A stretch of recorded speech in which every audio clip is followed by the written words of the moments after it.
Tiểu Đình tuy còn nhỏ nhưng rất thông minh, lúc này cô bé đã khẳng định được danh tính của cha mình thực sự là ai.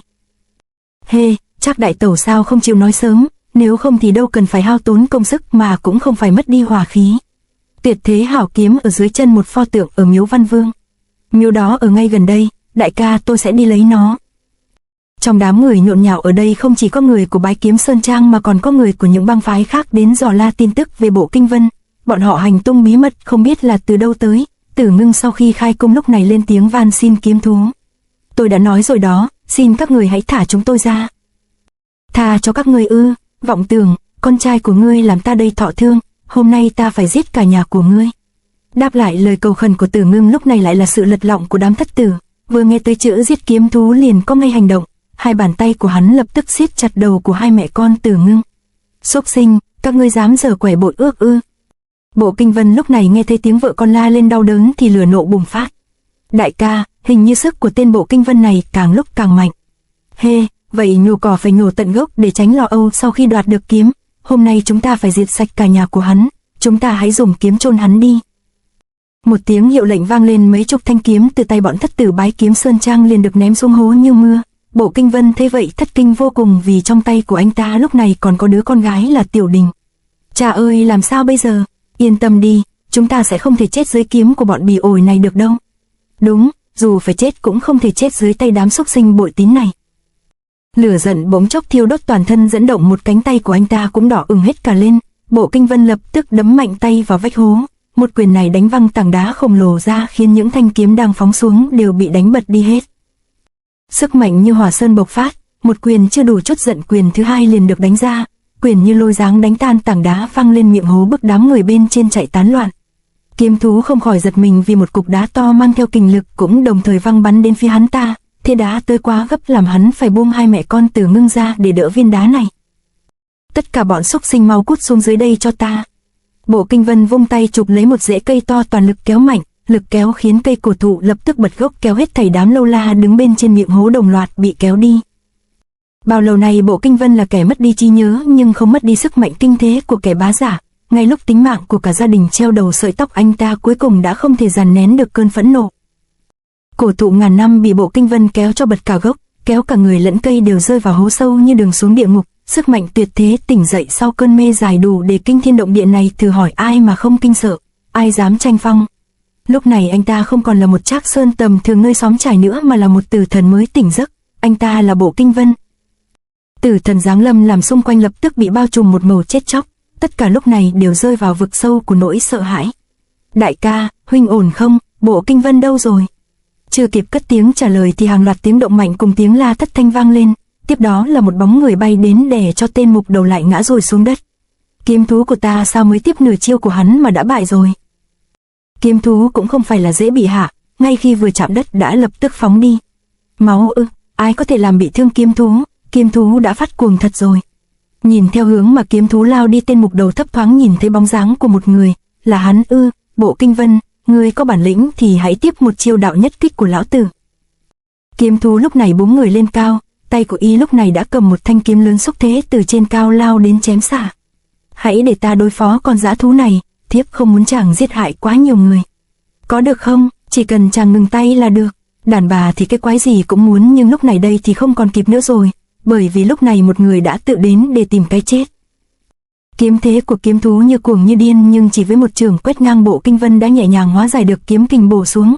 Nhưng không chỉ có vậy, chảo của Bộ Kinh Vân vận múa như mây, lập tức đoạt được kiếm từ tay của kiếm thú rồi xoay một vòng vỗ mạnh sống kiếm vào đầu của y.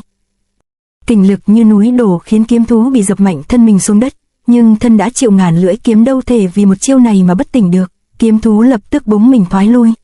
Ta phải giết một tên trong bọn chúng mới tránh bị bám theo. Nghĩ rồi, Bộ Kinh Vân liền vung tay đánh văng thanh kiếm đuổi theo kiếm thú. Thân chưa đứng vững, kiếm thú thấy kiếm bay đến thì vội vàng dùng hai tay đỡ lấy. Kiếm vừa chạm tay thì gương mặt kiếm thủ liền thể hiện sự hoảng hốt cực độ, toàn thân ngây đơ. Không ngờ công lực của Bộ Kinh Vân lại hồi phục nhanh đến như vậy. Công lực hồi phục nhưng ký ức của hắn vẫn chưa trở về. Nhận thấy không thể dây dưa thêm nữa, tên đầu mục lập tức xua đám lâu la lao lên. Mau giết hắn! Đám người của Bái Kiếm Sơn Trang ùa lên thì Bộ Kinh Vân cũng động bước tiến tới. Đến cách Bộ Kinh Vân 3 bước thì không kẻ nào trong số bọn họ dám tiến lên thêm. Thấy vậy tên đầu mục liền quay sang kiếm thú.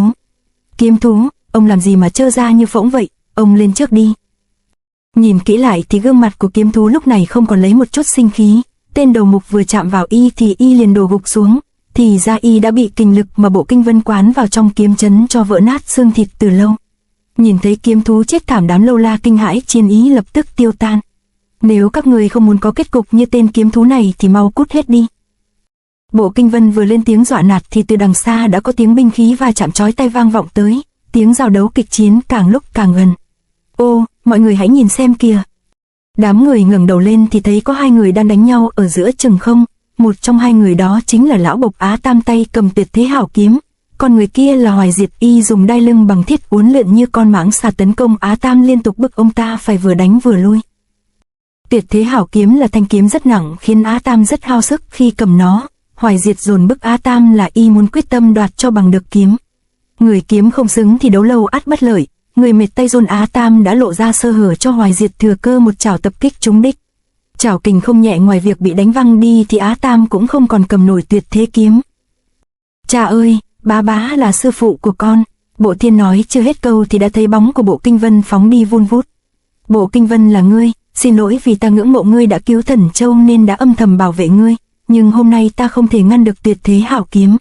Đừng nói nhiều nữa, tôi đã hiểu rồi, ông bị thương rất nặng, để tôi trị thương cho ông. Tuyệt Thế Hảo Kiếm tái xuất, ngươi đừng để nó lọt vào tay kẻ khác.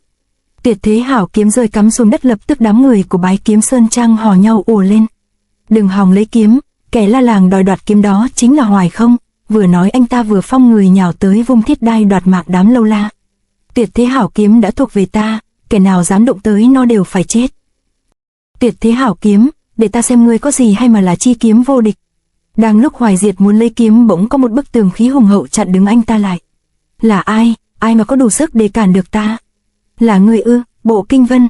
Vì là lớp hậu bối nên đây là lần đầu Hoài Diệt được giáp mặt bất khốc từ thần. Đừng hòng đoạt Tuyệt Thế Hảo Kiếm. Khẩu khí của ngươi to tát lắm, Tuyệt Thế Hảo Kiếm này ta chắc sẽ lấy được rồi, nhưng ta từng nghe nói ngươi đã có một thời hiển hách. Bộ Kinh Vân, để ta xem ngươi có xuất sắc như lời đồn đãi trốn trà dư tửu hậu hay không. Hoài Diệt là một kẻ tự kiêu tự phụ có thừa, nhưng hắn ta thật sự có tài năng, thiên phú và bản lĩnh để mà tự kiêu tự phụ. Năm 10 tuổi y đã là môn hạ của Thiết Thần Đảo Chủ, chỉ không quá 3 năm đã học được hết tinh túy của Phá Không Nguyên Thủ và có được thiết luyện. Đây là một trong 3 đại kỵ binh trấn thủ của Thiết Tâm Đảo. Thiết Thần đặc biệt tâm đắc với Hoài Diệt vì anh ta đúng là kỳ tài tập võ trăm năm khó tìm, nhưng đáng tiếc là hơn 10 năm trước Thiết Thần mắc phải một căn bệnh quái lạ. Để sư phụ khỏi phải lao tâm tổn trí, Hoài Diệt đã nói thẳng sau này không muốn sư phụ phải đau đầu truyền dạy võ công.